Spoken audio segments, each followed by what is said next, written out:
Usted cree que sabe mover el mormisca, ¿verdad? Décadas de experiencia, la muñeca entrenada para ese temblor fino y constante. Pero, ¿y si le digo que ese movimiento perfecto que le enseñó su abuelo es precisamente lo que está asustando a los peces? Sí, ha oído bien. Hoy vamos a desmontar uno de los mayores mitos de la pesca de invierno. Le prometo que, al final de este vídeo, verá su caña y su forma de jugar con el cebo de una manera completamente diferente. El secreto no está en un nuevo mormisca de tungsteno carísimo, sino en un detalle minúsculo de su movimiento que el 90% de los pescadores hace mal. Y para empezar a calentar el debate, le lanzo una pregunta. ¿Alguna vez ha tenido la sensación de que los peces, ahí abajo, simplemente se ríen de su cebo? Cuéntemelo en los comentarios, porque hoy va a entender por qué. Pensemos un momento en la imagen clásica del pescador de invierno, sentado con la caña en la mano y la punta de la misma vibrando a una velocidad endiablada. Nos han dicho que hay que crear una vibración de alta frecuencia, que eso atrae al pez de lejos, que lo provoca. Esta idea se ha transmitido de generación en generación. ¿Por qué? Porque es una técnica fácil de repetir y nos da la sensación de que estamos haciendo algo activamente, de que estamos trabajando al pez. La creencia fundamental es que más movimiento equivale a más atención. Y durante años ha funcionado, o al menos eso hemos creído. Pero los peces, especialmente en aguas con mucha presión de pesca, han aprendido a asociar esa vibración rítmica y mecánica con el peligro. Lo que para nosotros es una animación experta, para un pez cauteloso es una sirena de alarma que grita: «Cebo falso, pescador arriba». Es hora de cuestionar lo que hacemos por pura costumbre. Para empezar, debemos hacer un ejercicio de empatía. Deje de pensar como un pescador y piense como un pez. Usted es una perca o un rutilo, suspendido en el agua fría y turbia. Su mundo se rige por vibraciones, cambios de presión y movimientos sutiles. La comida no suele anunciarse con un zumbido constante y perfectamente rítmico. Un insecto acuático, una larva o un pequeño crustáceo se mueve de forma errática. Pequeños impulsos seguidos de pausas. Un ascenso lento, una caída inerte. Sus movimientos son torpes, imperfectos, dictados por las corrientes y su propia biología. Ahora imagine que en ese mundo de movimientos naturales aparece su mormisca, vibrando como un teléfono móvil en modo silencio sobre una mesa de madera. ¿Le parece una presa fácil y natural? ¿O más bien un objeto extraño, mecánico y potencialmente peligroso? Ahí, en esa primera impresión, es donde perdemos la mayoría de las picadas antes de que siquiera sucedan. El pez lo detecta, lo clasifica como no comida, y simplemente lo ignora o se aleja por precaución. Ahora hablemos del primer gran mito. La alta frecuencia es siempre la mejor. Nos obsesionamos con hacer temblar el puntero de la caña a una velocidad increíble. Creemos que esa vibración es la clave del éxito. Pero deténgase y piense en la naturaleza. ¿Qué criatura subacuática que sirva de alimento a los peces se mueve así? ¿Qué larva de mosquito o pequeño anfípodo se comporta como un taladro percutor en miniatura? La respuesta es ninguno. Ese movimiento de alta frecuencia es puramente humano, es mecánico. No existe en el menú natural del pez. Un movimiento tan constante y rápido puede, en el mejor de los casos, despertar la curiosidad a distancia. Pero cuando el pez se acerca a inspeccionar, esa misma vibración que lo atrajo se convierte en la señal de que algo no encaja. Es como ver una fruta perfectamente redonda y brillante en un bosque. Parece demasiado perfecta para ser real. Y el instinto de supervivencia del pez le dice que lo que es demasiado perfecto o demasiado mecánico es peligroso. Y esto nos lleva a un elemento crucial que la mayoría olvida: la pausa. Estamos tan concentrados en el juego, en el movimiento, que nos olvidamos de que la mayoría de los ataques de los depredadores, grandes y pequeños, se producen cuando la presa se detiene. Piénselo. Un pez persigue a su presa, ésta corre, zigzaguea, y en el momento en que se detiene por un instante para recuperar el aliento o porque cree estar a salvo, ¡zas!, se produce el ataque. La pausa es una señal de vulnerabilidad. Cuando nuestro mormishka está en constante vibración, es un objetivo difícil de fijar y de atacar. Pero cuando, después de una serie de movimientos, lo dejamos completamente quieto durante 2, 3, incluso 5 segundos, le estamos diciendo al pez que nos observa: estoy aquí, soy una presa fácil, estoy indefenso. Es en ese momento de quietud total cuando el pez, que quizás nos seguía con desconfianza, toma la decisión de atacar. La pausa no es una pérdida de tiempo. Es el momento en que se tiende la trampa. Vamos a visualizarlo con un ejemplo práctico. Imagine que queremos imitar a una pequeña larva de quironómido, un gusano de sangre, manjar para muchas especies. ¿Cómo se mueve? Vive en el fango del fondo. Su movimiento es ascender lentamente, con pequeños impulsos, hacia la superficie. No sube vibrando como un cohete. Sube un par de centímetros, se detiene. Luego otro pequeño impulso y otra pausa. O a veces, simplemente se deja llevar por una leve corriente.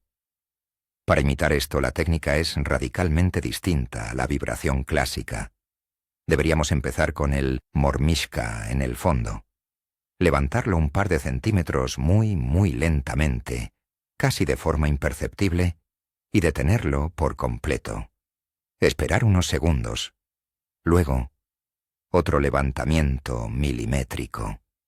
Esta animación, que para nosotros puede parecer aburridísima, para el pez es un retrato perfecto de una de sus comidas favoritas. Estamos hablando su idioma, el idioma de la naturaleza, no el idioma de la mecánica humana. Aquí entra en juego una característica humana que nos traiciona. Nuestra mano es increíblemente buena para crear y mantener un ritmo. Es algo casi instintivo. Cuando intentamos hacer vibrar la caña, inconscientemente buscamos una cadencia, una frecuencia constante. Pero la naturaleza es todo lo contrario. La naturaleza es caótica, aleatoria e impredecible. Ningún ser vivo se mueve con la precisión de un metrónomo. Por eso, ese juego rítmico es una firma, una huella digital que delata al pescador. ¿Cómo rompemos ese ritmo? Introduciendo conscientemente la aleatoriedad. Haga una serie de 5 vibraciones rápidas, luego una pausa de 3 segundos. A continuación, un levantamiento lento de 10 centímetros, seguido de una caída brusca. Luego, 2 temblores suaves y una pausa larga de 7 segundos. Rompa el patrón. Sea impredecible. Un movimiento caótico parece mucho más vivo y natural que un ritmo perfecto, porque la vida real es caótica. Pensemos en el efecto que produce nuestra animación en el sistema nervioso del pez. Un movimiento constante y de alta frecuencia no se percibe como comida, sino como una amenaza o, en el mejor de los casos, como algo anómalo. Es el equivalente a una criatura sufriendo un ataque epiléptico. Puede que un pez joven y curioso se acerque a mirar qué es ese espectáculo, pero un ejemplar adulto y experimentado, que ha sobrevivido a muchos peligros, lo interpretará como una señal de alerta. Es un comportamiento que no encaja en la normalidad de su entorno. Un animal enfermo o en apuros puede tener espasmos, sí, pero no de forma tan sostenida y rítmica. Por lo tanto, en lugar de provocar un ataque por instinto de depredación, estamos provocando una reacción de cautela. El pez se mantiene a distancia, observando, esperando a que esa cosa rara se vaya o se calme. Y nosotros, arriba, seguimos agitando la caña sin entender por qué no pica. Además del aspecto visual, está la firma sonora. El agua es un excelente transmisor del sonido y las vibraciones. Nuestro mormisca, al vibrar rápidamente, no solo se mueve, sino que genera una onda de presión constante, un zumbido. Los peces detectan esto con su línea lateral, un órgano sensorial increíblemente sensible. Un insecto que se mueve crea pequeños pops o clics de sonido, vibraciones intermitentes. Nuestro juego constante, en cambio, crea un monótono y antinatural. Es como la diferencia entre escuchar el canto de un pájaro y el ruido de un motor. Ambos son sonidos, pero uno pertenece al entorno y el otro es una intrusión. Los peces depredadores están acostumbrados a los sonidos de sus presas, y ese zumbido mecánico no está en su catálogo de sonidos de comida. De nuevo, en lugar de atraer, estamos alertando. La solución es crear sonidos más naturales, golpes suaves en el fondo, pausas que generan silencio y movimientos cortos que crean vibraciones breves e irregulares. Entonces, ¿cuál es una alternativa práctica y efectiva? Pruebe la técnica del ascensor lento. Es simple pero mortalmente eficaz, especialmente para peces como la perca o el rutilo. Deje que el mormisca toque el fondo. Ahora, en lugar de agitarlo, comience a levantarlo de la forma más lenta y estable que pueda. Tan lento que apenas parezca que se mueve. Suba así unos 15 o 20 centímetros. Lo que sucede debajo es fascinante. Un pez cercano verá ese pequeño punto subir de forma constante y natural, como una larva emergiendo. Su curiosidad e instinto depredador le harán seguirlo. Lo escoltará, estudiándolo. Y aquí viene la magia. Después de ese ascenso lento, deténgase por completo. Deje el mormisca suspendido e inmóvil. Ese cambio brusco de un movimiento lento a una detención total es un disparador de ataque irresistible para el pez que lo ha estado siguiendo. La picada suele ser inmediata y decidida. Otra técnica que imita a la perfección a una criatura del fondo es la que yo llamo el tropiezo y la caída. Esta es ideal para fondos de limo o arena. Deje caer su mormisca con decisión, para que al tocar el fondo levante una pequeña nube de sedimento. Esto, en sí mismo, ya es un atrayente visual y olfativo, ya que libera partículas de materia orgánica. Ahora espere. Deje el mormisca completamente quieto en el fondo durante al menos 5 segundos. Después, levántelo bruscamente solo 1 centímetro, como si una criatura hubiera tropezado o intentado esconderse, y déjelo caer de nuevo. Y ahora, la parte más importante, una pausa muy larga, 10, 15 segundos. Parece una eternidad, lo sé, pero está imitando a un pequeño organismo que se ha asustado, se ha enterrado, y ahora espera inmóvil a que pase el peligro. Para un pez que ronda la zona, esa pequeña nube de limo, seguida de inmovilidad, es un buffet anunciado. No debemos olvidar que la columna de agua no es un espacio homogéneo. Hay diferentes capas, termoclinas, corrientes sutiles. Un organismo vivo no se mueve a través de ellas de forma lineal y constante. Su movimiento se ve afectado por estos factores. Cuando nosotros imponemos un juego mecánico y rápido, estamos ignorando por completo esa realidad. Es como si un actor caminara por un escenario lleno de obstáculos sin tropezar ni cambiar el ritmo. Se notaría falso al instante. Un juego más lento, con pausas, con pequeñas caídas y derivas, permite que el Mormishka interactúe de forma más natural con su entorno. Una leve corriente puede balancearlo durante una pausa, dándole una apariencia de vida mucho más convincente que cualquier vibración que podamos generar con nuestra mano. Piense en su cebo no como algo que usted controla al 100%, sino como algo que libera en un entorno y al que permite vivir por sí mismo durante breves instantes. Esto nos lleva a derribar otro mito muy arraigado. Siempre tienes que sentir el cebo. Nos han enseñado que si no notamos el peso y la vibración del Mormishka en la punta de la caña, estamos pescando mal. Pero a menudo, las animaciones más sutiles y mortíferas son aquellas en las que apenas movemos el cebo. Piense en esto. Si destensa ligeramente el hilo durante una pausa, el Mormishka puede moverse de forma impredecible por su propio peso o por una microcorriente. Esos movimientos, que son imperceptibles para nosotros, son perfectamente visibles y naturales para el pez. Se trata de confiar en que el cebo está haciendo su trabajo sin nuestra intervención constante. A veces, la mejor animación es la no animación. Dejar que el cebo se asiente, que se equilibre, que exista en el agua sin la interferencia de nuestra mano nerviosa. Las picadas en esos momentos suelen ser muy sutiles, un ligero peso en el hilo. Por eso la atención es clave.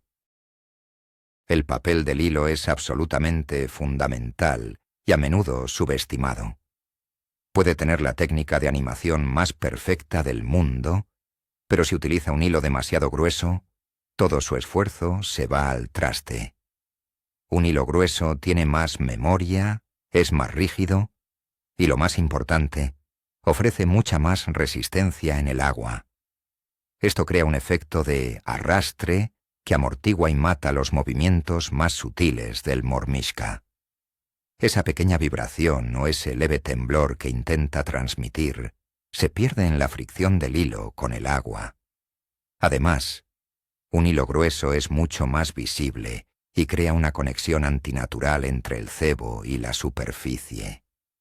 Para la pesca fina con Mormishka, usar un fluorocarbono o un monofilamento del diámetro más fino posible que las condiciones permitan es innegociable. Es la diferencia entre que su cebo baile libremente o que se mueva como una marioneta con cuerdas de acero. Caemos en una trampa visual muy común. Como pescadores, nos concentramos en lo que vemos, la punta de nuestra caña, el indicador de picada. Si el indicador tiembla rítmicamente, sentimos que lo estamos haciendo bien. Nos da una retroalimentación visual satisfactoria. Pero la realidad de la pesca ocurre a varios metros bajo nuestros pies, en un mundo oscuro y silencioso. El pez no ve la punta de nuestra caña. El pez ve un pequeño objeto metálico suspendido en su universo. Nuestro enfoque debería estar en imaginar lo que el pez ve y siente, no en lo que nosotros vemos. Cierre los ojos por un momento e intente visualizar su Mormishka ahí abajo. ¿Se mueve como algo comestible o como una peonza metálica? Este cambio de perspectiva es un ejercicio mental poderoso. Deje de pescar para sus ojos y empiece a pescar para la línea lateral y los ojos del pez. La diferencia en los resultados puede ser abismal. Hay un error de movimiento muy sutil que cometen muchos pescadores sin darse cuenta: el error del péndulo. Al intentar hacer la vibración vertical, no solo mueven la caña de arriba a abajo, sino que también la desplazan inconscientemente hacia adelante y hacia atrás, aunque sea solo unos milímetros. Esto provoca que el mormisca, además de vibrar, describa un pequeño arco, un movimiento pendular. Ninguna criatura acuática se mueve así. Es un movimiento totalmente ajeno a su mundo. Para corregirlo, es útil apoyar el codo o la mano en la rodilla o en el borde del agujero. Esto estabiliza el brazo y ayuda a que el movimiento sea puramente vertical. Se trata de aislar el movimiento en la muñeca, generando temblores o levantamientos limpios, sin esa contaminación de balanceo horizontal que una vez más grita artificial al pez que está inspeccionando el cebo a corta distancia. La pureza del movimiento es clave. Si tiene la oportunidad, busque vídeos de pesca submarina. No los vídeos de acción donde solo se ven capturas, sino aquellos más lentos, donde se observa el comportamiento de los peces ante diferentes cebos y animaciones. Es una lección impagable. Verá cómo los peces se acercan a un mormishka que se agita frenéticamente. Lo miran con curiosidad y casi siempre se van.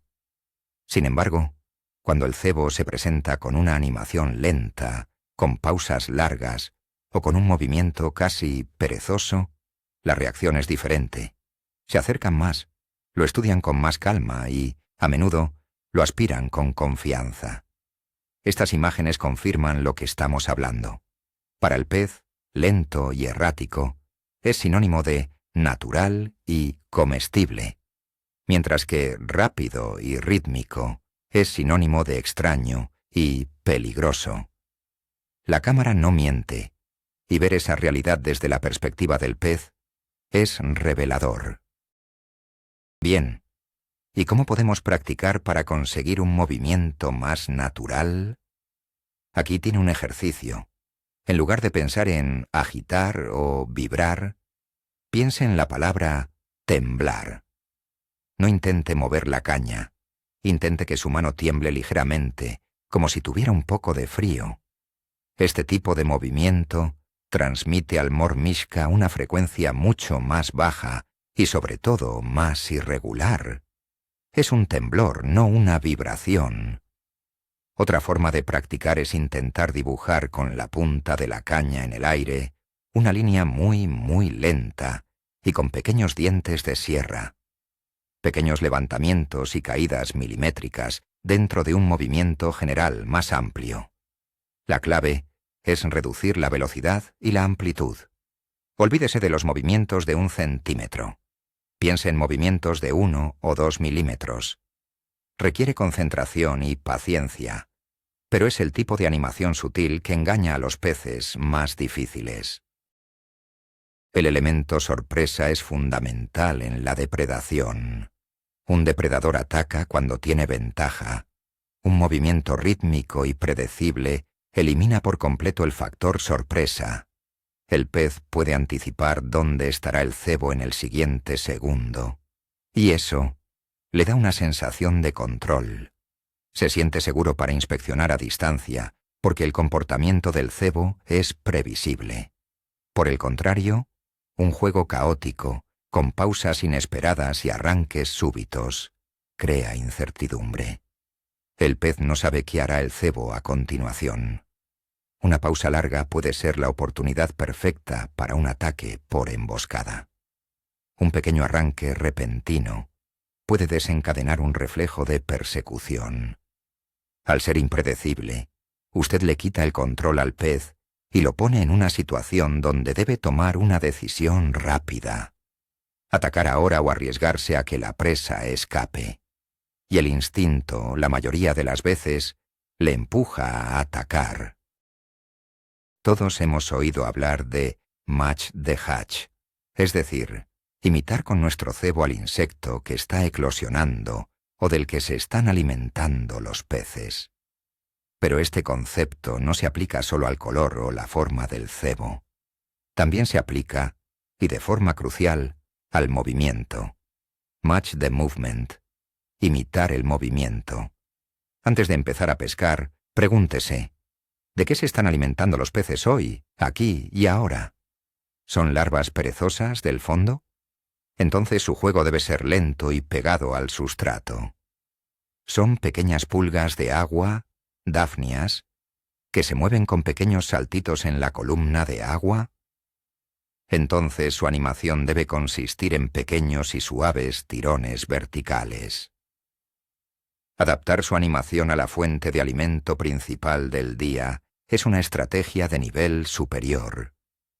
Pescar con el mismo juego de alta frecuencia para todo es como intentar abrir todas las puertas con la misma llave. Simplemente no funciona. Tenemos que superar una barrera psicológica importante. Como seres humanos activos, nos sentimos incómodos con la inacción. Dejar el mormisca quieto durante 15 segundos se siente mal. Se siente como si no estuviéramos pescando, como si estuviéramos perdiendo el tiempo. Nuestra mente nos grita: mueve algo, haz algo, provoca la picada. Esa necesidad de estar constantemente haciendo es nuestro peor enemigo en esta pesca. Hay que aprender a confiar en la pausa. Hay que entender que durante esa inmovilidad, el cebo está trabajando de la forma más sutil y efectiva posible. Hay que tener la disciplina para luchar contra ese impulso de agitar la caña sin parar. La pesca de invierno, especialmente la más técnica, es un juego de paciencia y sutileza. El que domina la pausa, domina la jornada. Es un cambio de mentalidad que cuesta, pero cuyos resultados son la mejor recompensa. Le propongo un experimento práctico para su próxima salida de pesca. No tiene que creerme a mí. Compruébelo usted mismo. Elija 2 agujeros cercanos. En el primero pesque como lo ha hecho siempre, con su juego de vibración rápido y constante, la técnica que conoce y en la que confía. Pesque ahí durante media hora. Luego muévase al segundo agujero, y en este, dedíquese exclusivamente a aplicar las técnicas aburridas que hemos comentado. Ascensos súper lentos, pausas larguísimas de 10 a 20 segundos, pequeños golpes en el fondo seguidos de inmovilidad total, cero vibración de alta frecuencia. Dedíquele también media hora, con la misma concentración. Compare los resultados. No solo el número de picadas, sino el tipo de picada. Le apuesto a que en el segundo agujero las picadas serán más francas y decididas. Esa es la prueba definitiva de que no estábamos asustando a los peces, sino hablándoles en un idioma que por fin entienden. Entonces, ¿cuál es la gran conclusión de todo esto? Que ese movimiento rítmico, rápido y constante que hemos practicado durante años, en realidad está gritando cebo falso a pleno pulmón en el mundo silencioso de los peces. El giro inesperado de guión es que la clave del éxito no está en hacer más, sino a menudo en hacer mucho menos. El momento más crucial, el que puede cambiar por completo su enfoque de la pesca, es entender que la magia ocurre en la pausa, en el ascenso lento, en el temblor casi imperceptible. Se trata de dejar de imponer nuestro ritmo humano y empezar a imitar el caos sutil de la naturaleza. Esto no es solo una técnica, es un cambio de filosofía, de forzar la picada a invitarla con engaño y sutileza. Le agradezco enormemente que se haya quedado hasta el final. Si este vídeo le ha hecho dudar de todo lo que creía saber, dele un buen me gusta. Suscríbase para seguir rompiendo mitos y, por favor, comparta su experiencia. Y aquí le dejo la pregunta final para el debate. ¿Cuál es el movimiento más raro o lento que le ha dado el mejor resultado? Compartamos esos secretos poco ortodoxos en los comentarios.